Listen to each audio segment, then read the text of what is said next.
Ay, salamat, Jwed ko. Sarili na ito niya. Nandiyan ako. Dati nanimbalyan ko siya saklay.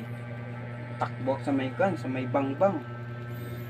Kabalyo ko siya ng nasa 1,000 yung saklay. Tinis. Tapos, nagamit man niya. Inangungupahan siya sa kabilang bahay. Problema, mayon siya bayaran dito sa balay. Ang balay na yun, iniwan niya yung mga gamit niya. Pag iwan niya dito sa gamit niya, ba't yung saklay niya, wala na ihatag sana kasi may utang pa siya. Mata na niya. Tapos diri ako maaram si Jobit na ako, yun, galing kay tatay, sa namatay to araw, si Jobit nagkasikat na pinambalit siya. Doon ni Jobit na po ba yung mga sintabo eh. Drama sa lato. Mali ito din eh. Ito yung sabi nila. Ito. Tagpuan na, tag-200. Mayong pa ito si Jobit. Ito. Mayong pa si Jobit.